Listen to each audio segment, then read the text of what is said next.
अध्याय 3 कर्म योग।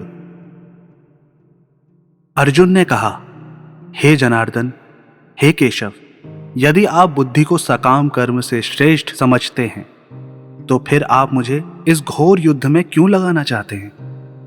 आपके व्यामिश्रित उपदेशों से मेरी बुद्धि मोहित हो गई है, अतः कृपा करके निश्चय पूर्वक मुझे बताएं कि इनमें से मेरे लिए सर्वाधिक श्रेयस्कर क्या होगा। श्री भगवान ने कहा, हे निष्पाप अर्जुन, मैं पहले ही बता चुका हूं कि आत्म साक्षात्कार का प्रयत्न करने वाले दो प्रकार के पुरुष होते हैं। कुछ इसे ज्ञान योग द्वारा समझने का प्रयत्न करते हैं तो कुछ भक्तिमय सेवा के द्वारा। ना तो कर्म से विमुख होकर कोई कर्म फल से छुटकारा पा सकता है और ना केवल संन्यास से सिद्धि प्राप्त की जा सकती है। प्रत्येक व्यक्ति को प्रकृति से अर्जित गुणों के अनुसार विवश होकर कर्म करना पड़ता है, अतः कोई भी क्षण भर के लिए भी बिना कर्म किए नहीं रह सकता। जो कर्मेंद्रियों को वश में तो करता है, किंतु जिसका मन इंद्रिय विषयों का चिंतन करता रहता है, वह निश्चित रूप से स्वयं को धोखा देता है और मिथ्याचारी कहलाता है। दूसरी ओर यदि कोई निष्ठावान व्यक्ति अपने मन के द्वारा कर्मेंद्रियों को वश में करने का प्रयत्न करता है और बिना किसी आसक्ति के कर्म योग प्रारंभ करता है तो वह अति उत्कृष्ट है। अपना नियत कर्म करो, क्योंकि कर्म ना करने की अपेक्षा कर्म करना श्रेष्ठ है। कर्म के बिना तो शरीर निर्वाह भी नहीं हो सकता। श्री विष्णु के लिए यज्ञ रूप में कर्म करना चाहिए, अन्यथा कर्म के द्वारा इस भौतिक जगत में बंधन उत्पन्न होता है। अतः हे कुंती पुत्र, उनकी प्रसन्नता के लिए अपने नियत कर्म करो। इस तरह तुम बंधन से सदा मुक्त रहोगे।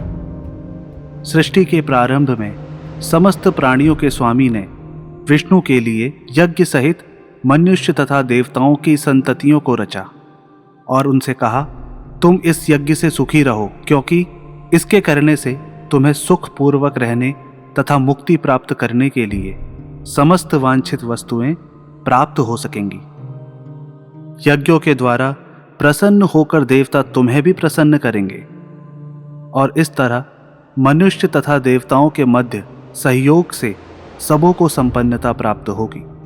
जीवन की विभिन्न आवश्यकताओं की पूर्ति करने वाले विभिन्न देवता यज्ञ संपन्न होने पर प्रसन्न होकर तुम्हारी सारी आवश्यकताओं की पूर्ति करेंगे, किंतु जो इन उपहारों को देवताओं को अर्पित किए बिना भोगता है वह निश्चित रूप से चोर है। भगवान के भक्त सभी प्रकार के पापों से मुक्त हो जाते हैं, क्योंकि वे यज्ञ में अर्पित किए भोजन को ही खाते हैं। अन्य लोग जो अपनी इंद्रिय सुख के लिए भोजन बनाते हैं वे निश्चित रूप से पाप खाते हैं। सारे प्राणी अन्न पर आश्रित हैं, जो वर्षा से उत्पन्न होता है। वर्षा यज्ञ संपन्न करने से होती है और यज्ञ नियत कर्मों से उत्पन्न होता है। वेदों में नियमित कर्मों का विधान है और ये साक्षात श्री भगवान से प्रकट हुए हैं। फलतः सर्वव्यापी ब्रह्म यज्ञ कर्मों में सदा स्थित रहता है। हे पार्थ, जो मनुष्य इस लोक में इस प्रकार परंपरा से प्रचलित सृष्टि चक्र के अनुसार नहीं चलता, वह इंद्रियों के द्वारा पापमय जीवन बिताने वाला मनुष्य संसार में व्यर्थ ही जीता है।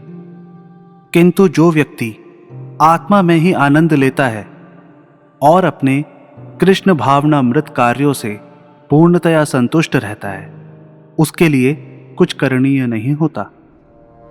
स्वरूप सिद्ध व्यक्ति के लिए ना तो अपने नियत कर्मों को करने की आवश्यकता रह जाती है, ना ऐसा कर्म ना करने का कोई कारण ही रहता है। उसे किसी अन्य जीव पर निर्भर रहने की आवश्यकता भी नहीं रह जाती।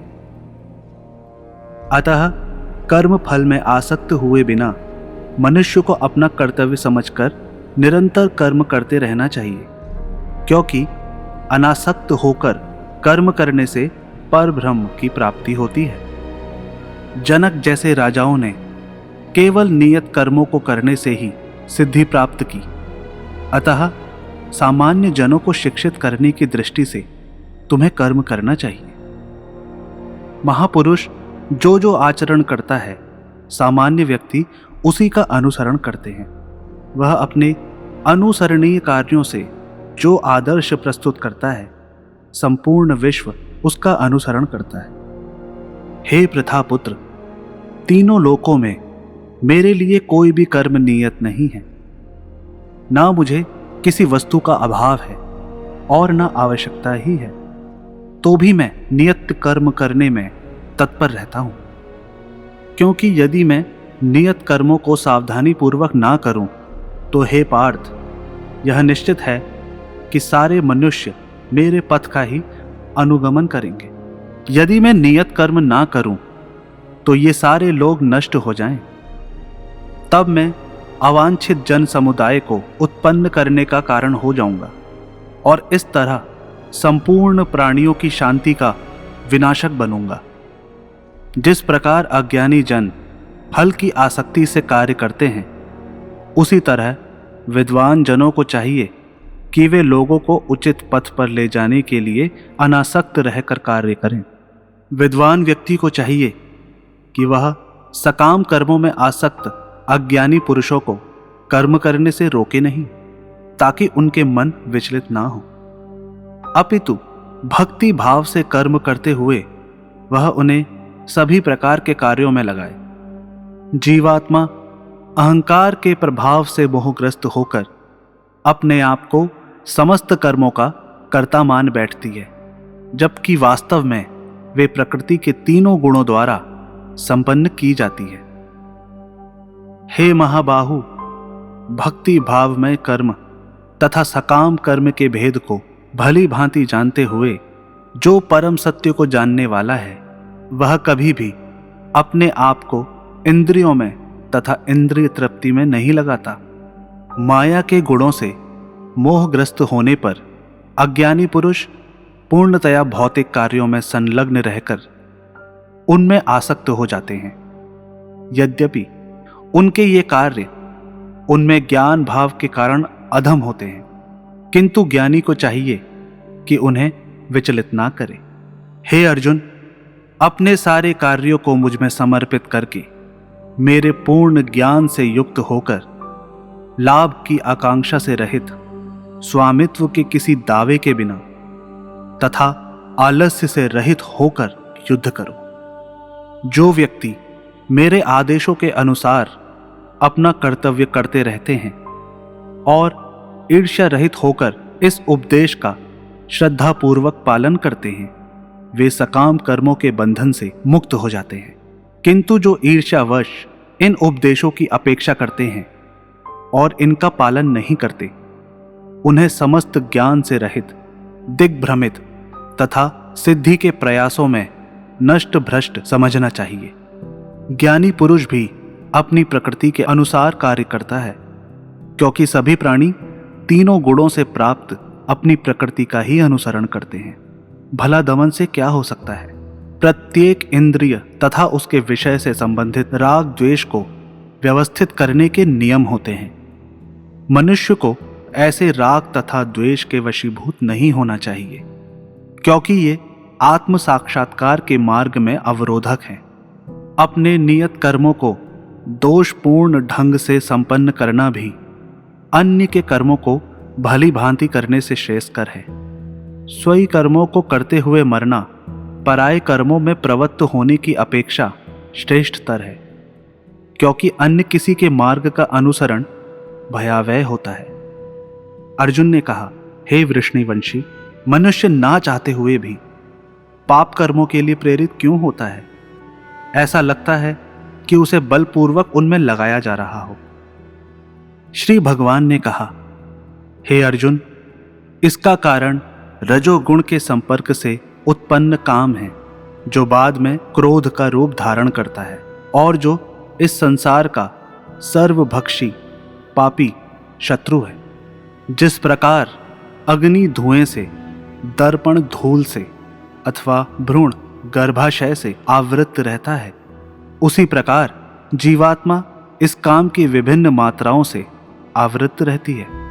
इस प्रकार ज्ञान में जीवात्मा की शुद्ध चेतना उसके काम रूपी नित्य शत्रु से ढकी रहती है, जो कभी भी तुष्ट नहीं होती और अग्नि के समान जलती रहती है। इंद्रियां, मन तथा बुद्धि इस काम के निवास स्थान हैं। इनके द्वारा यह काम जीवात्मा के वास्तविक ज्ञान को ढककर उसे मोहित कर लेता है।